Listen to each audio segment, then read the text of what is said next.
Good evening and welcome to another episode of Hot Topics. As we introduced last week, today we're going to be continuing with the Rainbow Nation series. I can imagine for you sitting at home, you're thinking that this is a conversation that has been exhausted, but I've heard someone say something really profound around conversations like this, and they said conversations that have to do with race and transformation is like drinking salt water in order to quench your thirst.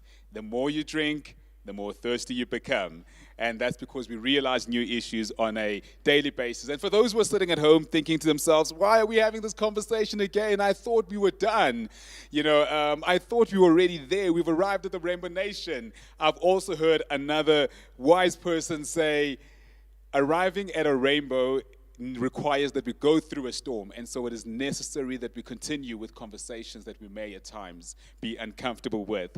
And so joining us for today's conversation, we've got Sigelela, we've got Lerato, and we've got Craig, who will be joining myself and Els as we continue to unpack this conversation around, is the Rainbow Nation a true concept or is it a fallacy? If I could just invite you guys to introduce yourself, let us know where you come from and from what perspective you're going to be speaking. Feel free and welcome.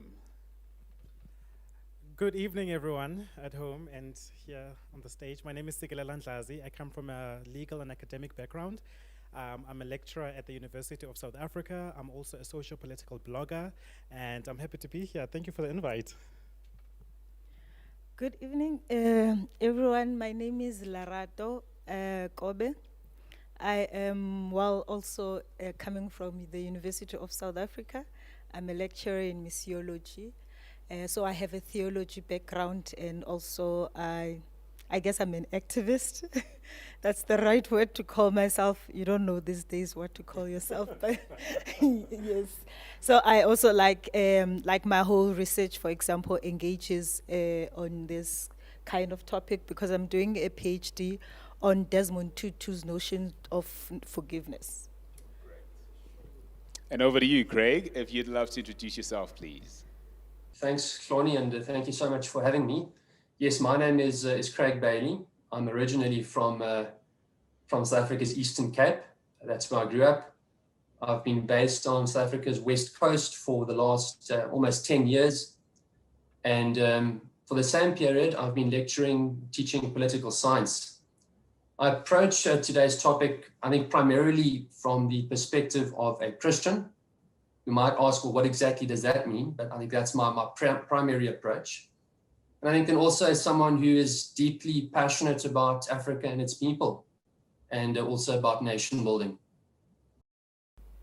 Thank you so much, Craig. It's really great to have all of you here and joining us, and I really look forward to the conversation. I know it's going to be great with all the perspectives that are involved from each of you, and I really look forward to it. Just to those that are at home, I know you might be feeling very tempted at this point to say, why are we having this conversation? Can we not just have the get over it attitude? These are things of the past. As someone who was born quite a bit after 94, this is definitely the approach of many people my age. We think, why do we want to repeat this? Why do we have to hash over this old conversation again? But to say get over it is to ignore the social engineering of the past, to ignore the pains of people, the stories, and all the struggles of those that have come before us. And so even though it's uncomfortable, it might be an uncomfortable series for you, I really want to encourage you to stick with us and see what you can learn and how your heart can shift or what you can bring to the conversation as well. Absolutely, that is such a brilliant point Els is mentioning. And so we're going to go straight into it. So there are mixed feelings around the idea of a rainbow nation. When you chat to people, particularly in churches, there is one side that would say it's a no-brainer. When we start a new democracy, we are meant to forgive, which I can imagine is going to be interesting. I'd love to hear Lerato's heart around that. We are meant to forgive and forget, or maybe not forget, but just forgive and start anew. And others would say it's an opportunity to rebuild that has been wasted by those who loot resources through state capture, etc. And yet, on the other hand, you would have people that say there was forgiveness without justice. There was forgiveness, and yet there was no justice. How do you forgive people for a privilege that continues to go on unconfessed? And then others would even go on to say, how do you forgive people when they have not repented from the idea of supremacy. And so it sounds as though there is forgiveness without justice. What is your heart around the idea of the Rainbow Nation in light of these things that I've just mentioned? Okay, I see everyone looking at me, so maybe let me start. This is the topic that I am doing my research on currently, and it's a very complex phenomena, forgiveness. Firstly, just in general speaking, in lay terms, we'll say, if forgiveness was such an easy thing, then why did Jesus then stay in heaven and say, I forgive all these human beings for what they've done? So all the struggle of incarnation and coming to this earth and living here shows you that forgiveness is just not something that is just so easy. It's a very complex idea.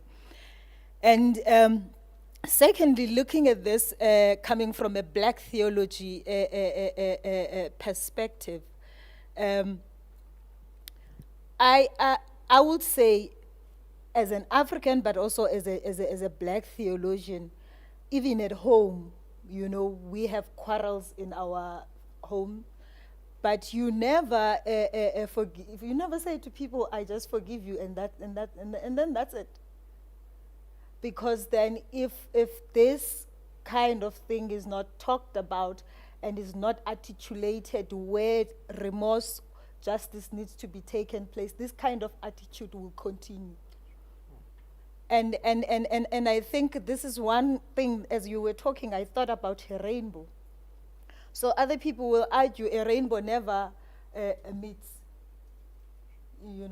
and other people will say you'll never arrive at a rainbow. It's always, when you think you're close, it's always at a distance. But also, if you look at the rainbow, those colors that are separated, that are like that. But I thought of it as you were speaking.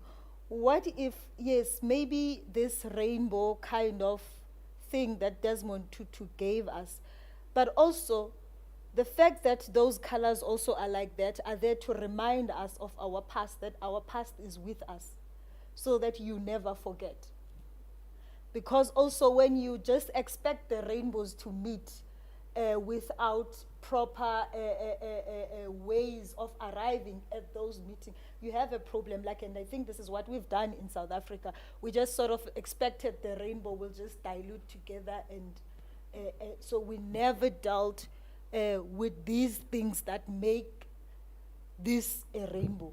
Actually, Lerato, just before we go to Sigelela, what then would you say about Charles Ngwane, in his thesis on politics of identity, would then go on to suggest that how we write race, how we describe race as people who are looking for a new future, we should describe and write it as though a concept under erasure. That we must, what is your heart around that? Because I feel that you are leaning more towards the idea of saying we need to embrace race, the realities of race, and even in our conversation on justice, embrace this reality and never, or rather, maybe not prematurely start speaking about the idea of a non-racial South Africa, because that will erase people's stories. Yes. So I think I would lean more towards on that. As I was reading on, because I'm looking at forgiveness from the perspective of Ubuntu. And if we talk about Ubuntu, which in South Africa has made to fit in the story of Christian forgiveness, which is not, Ubuntu doesn't mean forgiveness. Ubuntu is a very big worldview. It's a philosophy. It's everything that it means to be a Bantu, And then I was reading Dladla yesterday. I was writing. I'm sure you saw me. I posted this. I was reading Dladla, and he argues that first of all,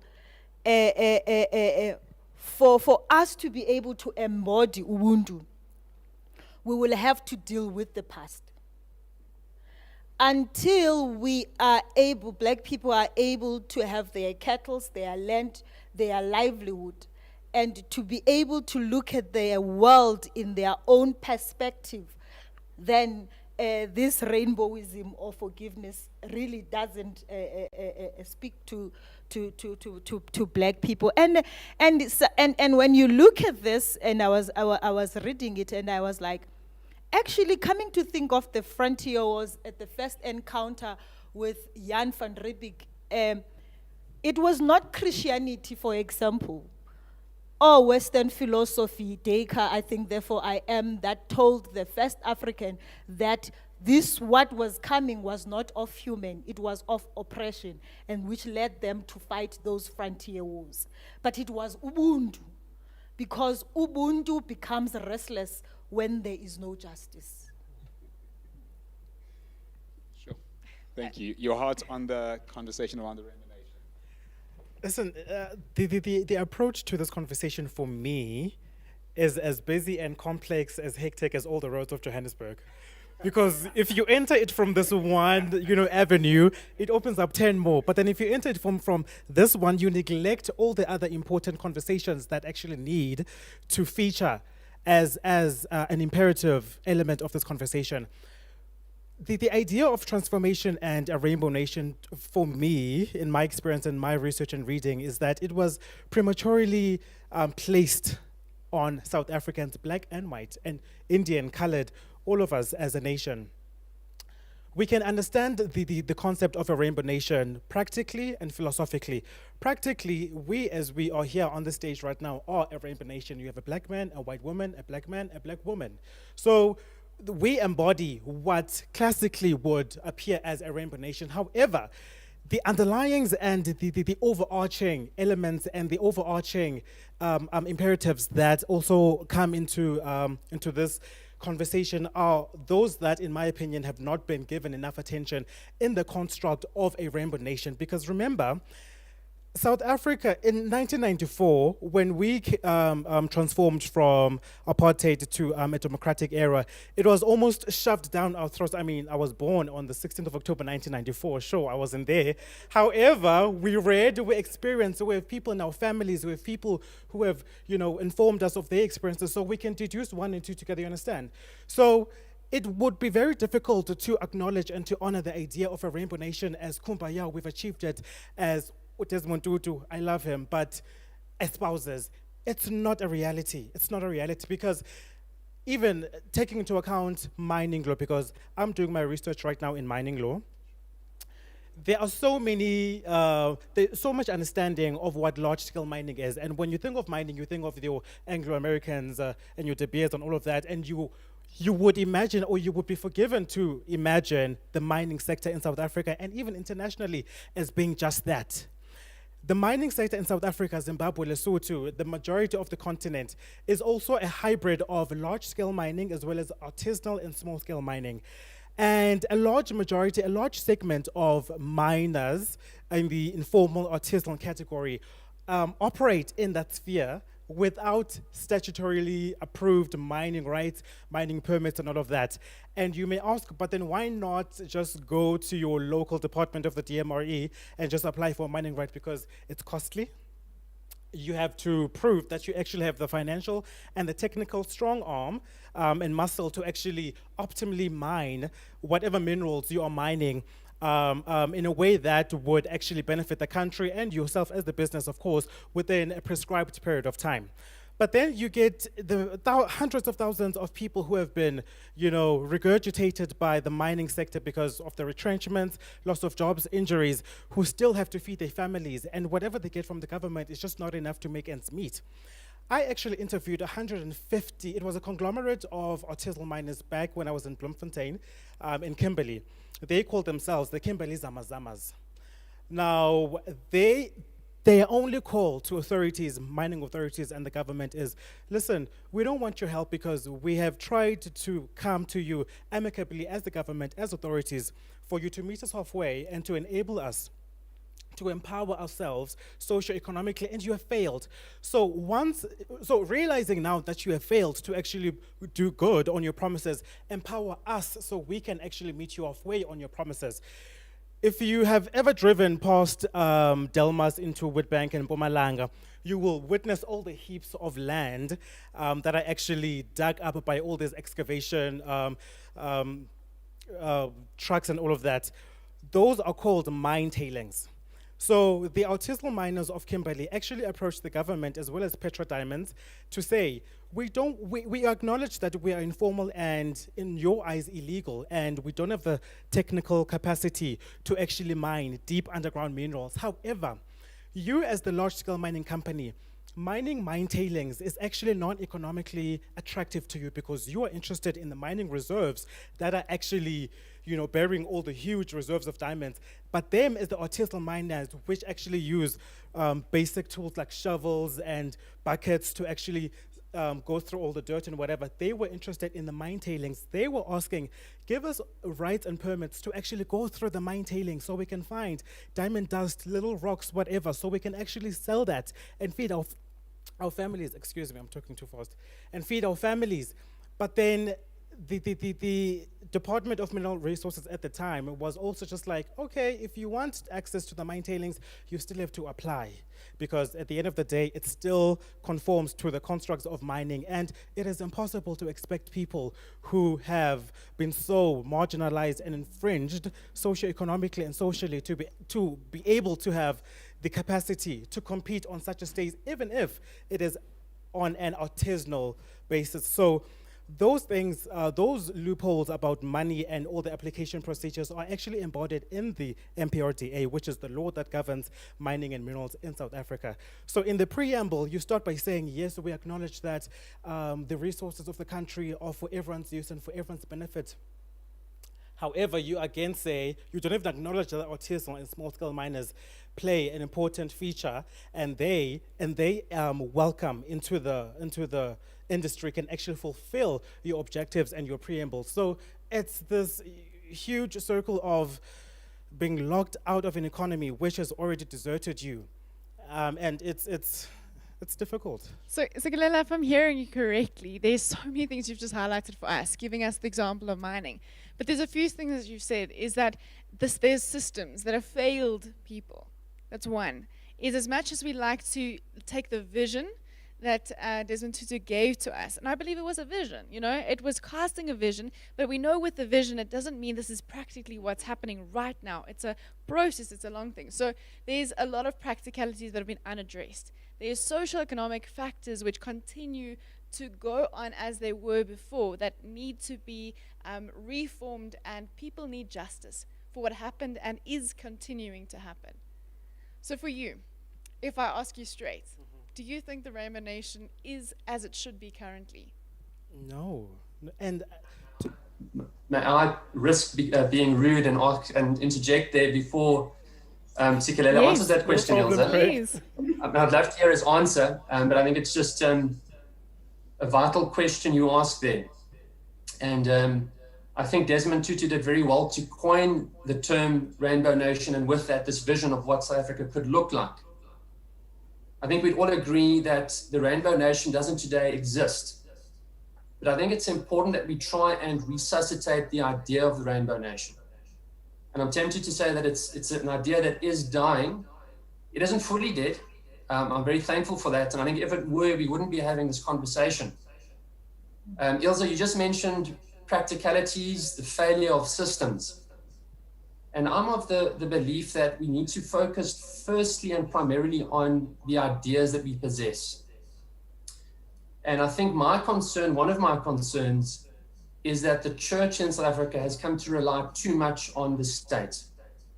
Now, I'm not discounting the role of government, but I am wondering whether following processes and procedures like the TRC, for example, the church, and possibly more specifically the white church, didn't sit back on its laurels and decide we have now dealt with the past. And I think at the outset of today's episode, Ilse, you mentioned this perception that the past has been dealt with, that we've worked through it.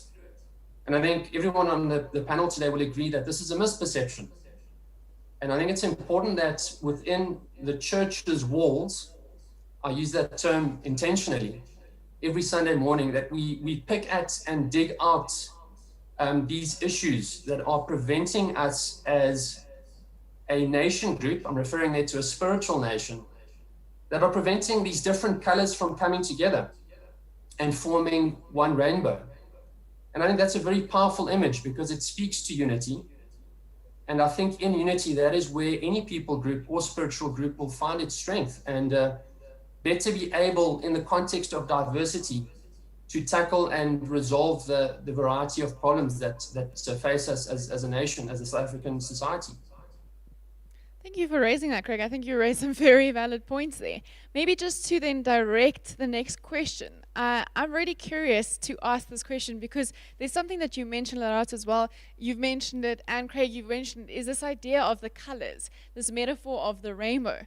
Now, there's an author by the name of Kim Heller, who, when she writes in a book, she quotes Faith Ntambi, and she says the notion of the miracle nation, so the rainbow nation, was nothing more than a misguided tranquilizing drug. Okay, that's the one statement on the one side. The other statement I found by someone called Robbie Davis Hannibal says it's a reality in the making. Are these polar opposites? Or are they in fact alluding to the same point? What are your thoughts? And maybe Craig, if we can direct the question to you first, and then we can hear from you guys. I apologize again for interrupting before Sekelele answered earlier on. I would definitely lean towards the latter comment made there, or statement by that academic author. I think it is a reality in the making, and obviously we can have a discussion around to what degree it is a reality today. The claim that it is a tranquilizer, I'm reminded of Karl Marx, who referred to religion as the opium of the masses. And so the Marxist belief is that any ideology or set of ideas of a better future really serves as a smokescreen to cover the interests of the ruling class. Now, Marxism, I think, conveniently placed itself outside of that definition. I think the problem with it is that it doesn't allow for or encourage trust between people. And so I think while we need to develop and possess the healthy recognition that the Rainbow Nation doesn't currently exist in our country, it is something worth working towards. And it isn't necessarily something that must be in the interests of a narrow interest group. I think if properly pursued, it can benefit every nation within the borders of our country. If I may also come in there, it's for me it's neither nor on those two statements. Because as I'm spending time reading on Desmond Tutu, this radical black theologian activist coming from the poor townships of South Africa, rising into the nation and then becoming this bishop and then the chairperson of the TRC. You sort of like read into his story and you realize that people like Desmond Tutu's story is not really justified, because people who read in their stories, they read them not in a, when you are knitting something together. Because Desmond Tutu doesn't just come post-1994, and you will hear a lot of white people will be quoting Desmond Tutu post-1994. But Desmond Tutu is the one who said black lives don't matter in the 70s, but we don't take that into our thinking when we talk about Desmond Tutu. So as I was reading and I came across, there's this book in theology that is very famous right now, written by this American about Desmond Tutu and how all this was just Desmond Tutu was wrong to make a black South African to forgive and stuff. And you read this book, you realize this person doesn't deal with Desmond Tutu's work. They deal with everything that the media has propagated. So it's lots of these things. If you read through Desmond Tutu's No Future Without Forgiveness, you'll realize that you read his sermons, you Hope and Suffering. all of this thing, Desmond Tutu, is about justice. But how much that gets politicized, and you know how the media also plays its role. It's very fascinating. Now, coming back to this, it could have been, you can argue that he was just dreaming. But if we problematize rainbowism, like I said before, the fact that the new generation, fees must fall, they are not letting this go. They're continuing in their ancestors' footstep. That is actually, for me, if we want to problematize the being actually for the rainbow. Because you keep reminding people that because we have one color now, defining South Africa. Whether you go to theological education, you go to everywhere, there's only one lenses, and those are Euro-Western lenses. There's no space for any other person. So therefore, the rainbow, in that sense, doesn't, you understand what I mean? It's one color that is there, and this one color defines everything. But if we follow the rainbowism and we look at it upside down, not through Western lenses, you'll realize that rainbow actually could be used. So this is why I'm saying it's not either or. These things work together, but it's just also we have to take off the lenses that we've been given to look at things. Because also it's problematic also how we look at the rainbow with these Western lenses that universalize. And this is the problem about forgiveness, is that it is Christianized in the TRC and made to look in a certain way. My friend who goes to the Dutch Reformed Church once said to me, no, but in the Dutch tradition, if you say forgive me, you've forgiven me, it means that it's done, it's gone.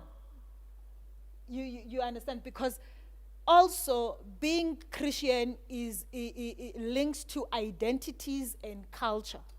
Like us as Methodists, we link to a certain identity, which is English, which is also, you understand. But if you look at forgiveness as uxolelwaniso, uxolelwaniso means something that you are doing to each other. It's not something that is one way. So also, if we can take off the glasses and look at it upside down, we will see that these two concepts can work together to bring about change. May I just jump in here? I'm just thinking back now. Your question earlier was, is the Rainbow Nation as it should be currently? And my answer, is no. But at the same time, I do want to footnote my statement and say, it was admirable for Desmond Tutu to dream of this era of union and unity and forgiveness and oneness, because I can't speak for anyone who has lived prior to 1994 because I wasn't there and I do not have those first-hand experiences.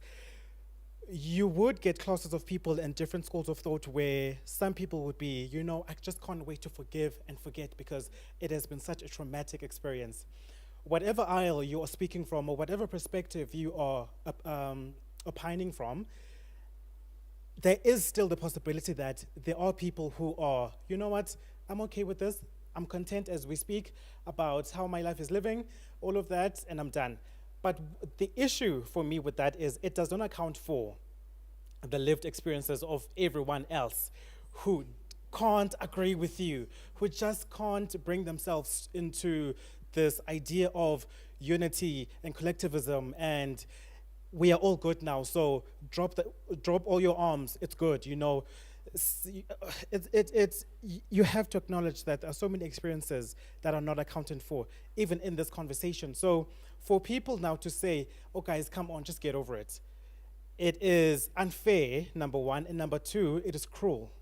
It's cruel because they are reminded of how they were living every single day because not much has changed. If you look at the unemployment rates in South Africa, they're growing, the poverty, the state of our schools. It's no use to build a school if you aren't going to maintain it. So what I'm actually interested in bringing, an angle I'm actually interested in bringing then, is to say, could we say democracy or Rainbow Nation outside of our context could be an idea that could be considered. But within our context, the point of departure was problematic. Now, here I would want to bring in Mwelezi Mbeki's suggestion that all that ever happened was there was a change in administrators. It's basically the same thing that happened during the Vereniging Treaty, a change in administrators of the economy. There was no real transformation based on the issue of land and every other thing. Now, having said that, then also say, the issue of transformation then becomes a very difficult conversation when you consider the land debate.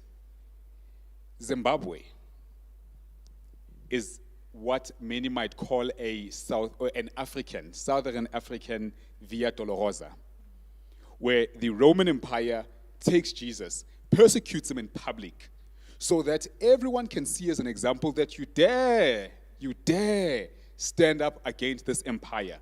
This is what will happen. You know, as many would say, he could have easily been killed with a sword. There were so many ways of killing Jesus, but there was a system that was in place so that it becomes a public example. And therefore, one can easily say that the UN sanctions are an extension of the Berlin Conference that continues to survive. And through those sanctions, it also says to Africa, you dare try to achieve real transformation. This is what will happen. Okay, you want to say? I just want to sneak in a pointer before I forget. And you know, I love how you frame it, because we also have to appreciate the fact that the idea of a democracy, of a constitutional state in South Africa, functions in a global idea of democracy and functions in a global idea of equality. Hence, we are given the prize as one of the best constitutions. You understand? But then at the same time, it's meaningless. It's water in a hand. It's going to sift right through. If you have an amazing constitution and all these revolutionary preambles that precede all these laws, but then the will of the people or the will of the actual authorities is mitigated or neutralized somehow by whatever factors, because it's a myriad of factors, it's no use having amazing laws if you aren't going to implement them. May I come in here before Levato speaks again? I agree with what Sike Lelo was saying about legislation and the constitution, and even if we agree that it is the best in the world, I don't think it will help us as a nation to fulfill our potential if we don't recognize human dignity, a dignity that facilitates, I think, respect for one another and honoring one another. And so when we talk about transformation, you know, we can talk about political liberation, economic freedom or liberation. I think first and foremost, and if we agree on a belief in Jesus Christ as God, we first and foremost have to be transformed before him, in him, and through him.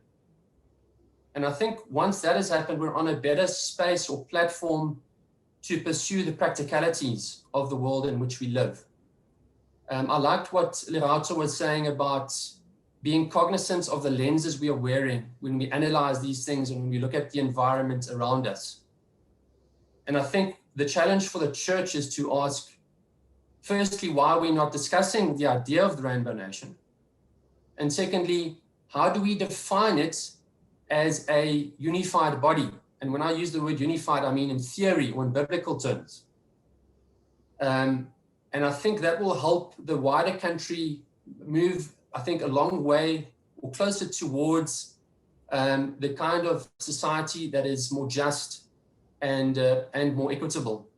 So I'm hearing a lot of references to government, to the state, to the constitution, but I'd just like to maybe challenge all of us to think a bit more about transformation in biblical terms, and first and foremost, transformation of the heart. And I understand and agree that that also touches on the transformation of a material world, because that has to follow on from being transformed first spiritually in terms of one's thinking. Craig, maybe here's my thing, before I'm aware of time. Here's the thing. Do we sometimes not as Christians romanticize the idea of transformation, biblical transformation?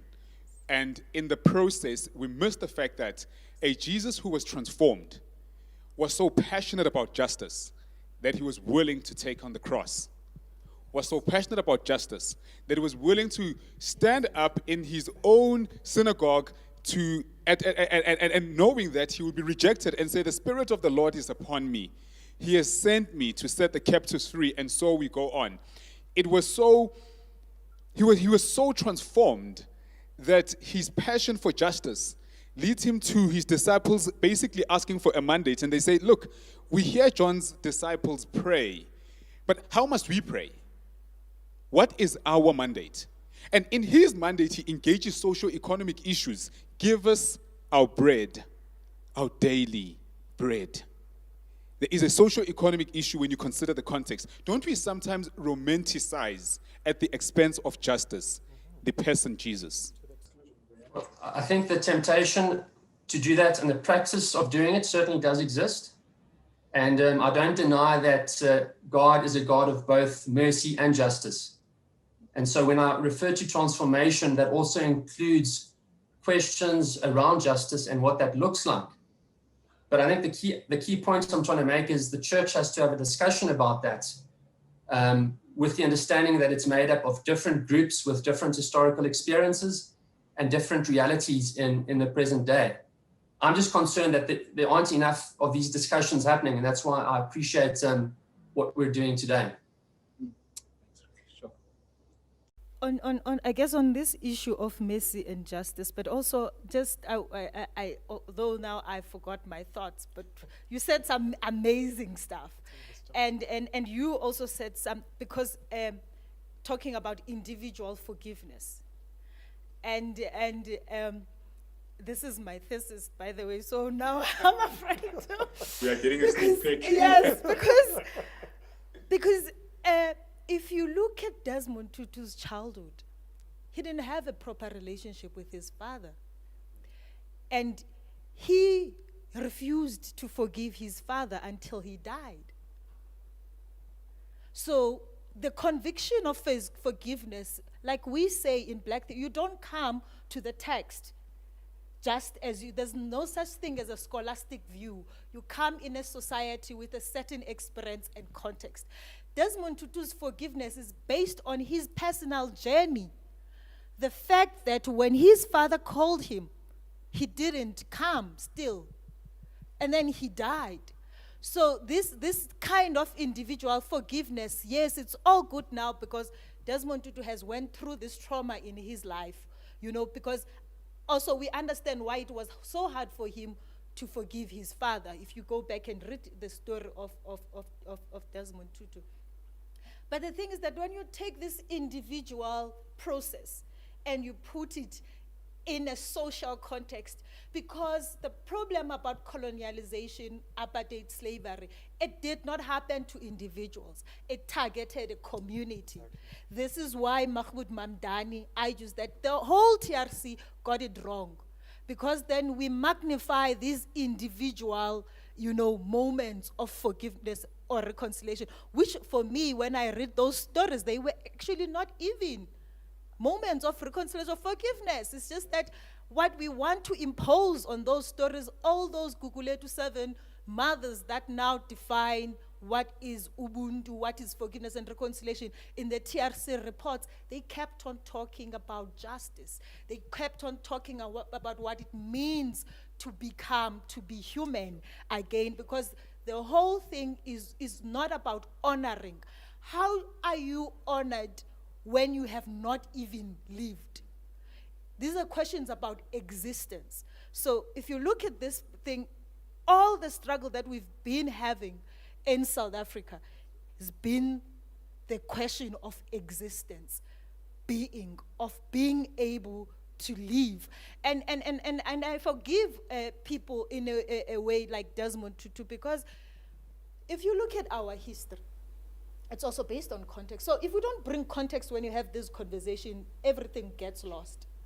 It makes sense for Desmond Tutu. Nelson Mandela wants to talk about forgiveness. They lived through trauma, like guns flying in front of them. For us, we are like James Baldwin in the time of James Baldwin. If you read James Baldwin's book, Fire Next Time, when he begins that book telling the story to his 15-year-old nephew, he talks about those who are in the street taking drugs and those who are in church. And then he says, we all know what is the problem, but no one can say what is the problem. but we know the problem is whiteness.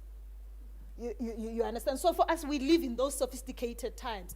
But for them, they have the trauma. And if we look back in the frontier wars, also the generation just after the frontier wars was so afraid to speak up and ask for justice because of the remembrance of what it means when you stand against the system. The trauma. Then you understand?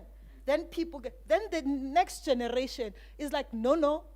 So we are in a cycle of violence, a vicious one that goes on and on and on. And this is why I'm saying when we read our story, we need to stop saying, this is what Desmond Tutu Mandela said. We need to say, this is our story and knit it together. That's so powerful. It's just really amazing. So something I want to kind of link between what both of you guys said is at some point you mentioned that people want to say, let's get over it, right?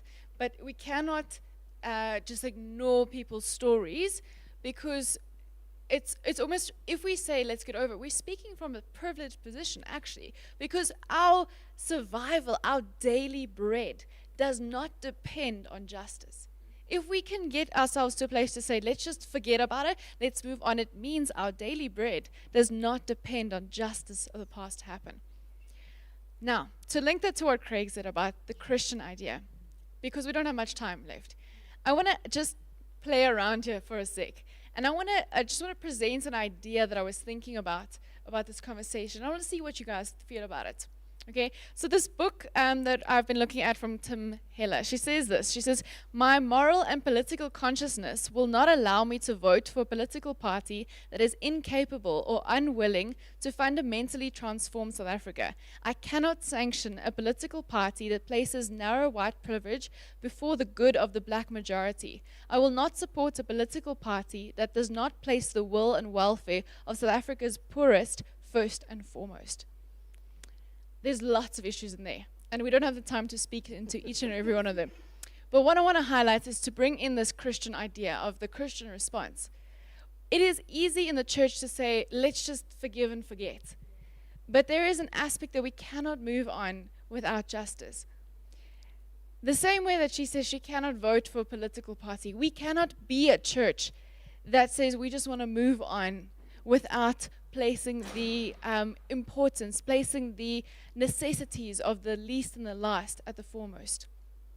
That's what I want to say. I want to hear your thoughts on it. Can I say something brief? 5 minutes. Please stop me because I'm remembering now the mercy and justice which I didn't touch on. Because for me, the story of Jesus is amazing. And I mean, this Old Testament professor at UP once said to me, well, you'll be surprised what the people who lived in that time will say about Jesus. He was no Jesus saves. No, Jesus was a radical, was a rebel at that time because he was living under a Roman Empire. So, but the thing is that if you look at the story of Jesus, you see mercy. You see the need for justice. Him putting himself to go through this process. And I always say when I preach as a lay preacher, this bawo baxolele, God forgive them. The first word he said in the cross. I'm like, he's not saying that to the empire. He's saying this to his people that have been so oppressed that they don't even know what is right and wrong. If you look at Ezekiel, the audience that is there, that is saying Jesus must be crucified, his own people that they look at the book of Ezekiel. When God says to Ezekiel, you are dead. You are living, you are the walking dead. You don't exist. This is what he says to Israel because they are under oppression. So he says, you're going to sing to these bones until they awake again. And for me, when I look at that forgiveness from that context, it's being able to look at these people and you realize that they've been trying to survive because we're not living, we are survivalist. We survive no matter what. So if you look at that story of Ezekiel and connect it to the cross, that is mercy. And something that we never really get in South Africa, because everything, when black people, even when you are in university or whatever, I'm the last person to get a scholarship, black woman to get a scholarship of the Desmond Tutu, but most of that scholarship didn't go to black people. If you look at that scholarship, most of the people who were on that scholarship were white people. And this is a scholarship that belongs to Desmond Tutu, you understand? Then you begin to say that there's never mercy.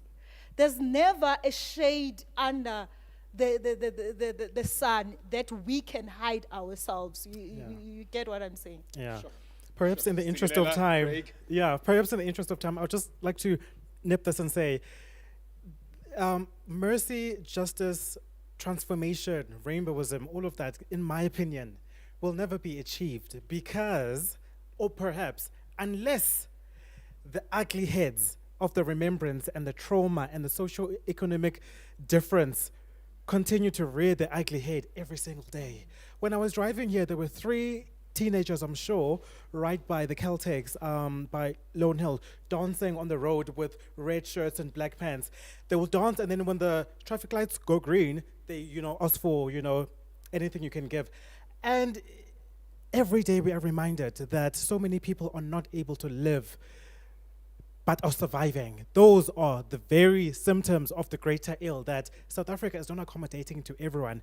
And just my last point, very little is even discussed about the psychological and the emotional traumatic residue that remains in people who just have to survive in a world or in a country that claims to be for them. That for me is something that is a dangerous topic, but it must be had. It's imperative. It's imperative. Craig, over to you. Tony, thanks. I think I'll try and speak a bit more directly to the quote that Ilse read out. I don't believe, and I recognize the value of politics. I believe in politics. I believe in political parties. But I also believe that no political party in this country or any other can transform a society in the way that God wants it to be transformed. And so it's the church's responsibility to take that mandate given to us in Matthew 28 upon our shoulders. And the challenge in all of this is, the struggle is, I think that we fail to see one another as people created in the image of God. And I'm clearly speaking to the church body now. And I think the degree to which we fail in that regard is the degree to which we will continue seeing the kinds of problems to which both Lerato and Sikelela have been talking about during this episode. So I think there's an incredible amount of work to be done. I think it's difficult work, but I certainly also believe it's possible to do it successfully with the recognition that no society in this world is ever going to be entirely harmonious. As long as we are sinful individuals, we are always going to have divisions and always going to have problems. But I think it's important that we pursue the kind of vision that we receive through Jesus Christ. Thank you so much. Sikelela, Lerato, Craig, I think from Ilse and I, it's really a big thank you.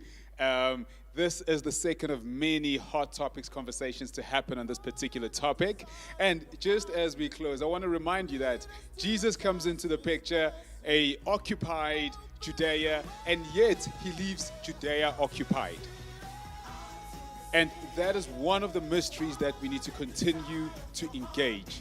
That perhaps what Jesus does is he brings things into light so that people can start engaging reality and the reincarnated body, or rather the continued presence of Jesus through the church, has to do the difficult work, because you will do greater works than these. And that's it from us. Thank you so much.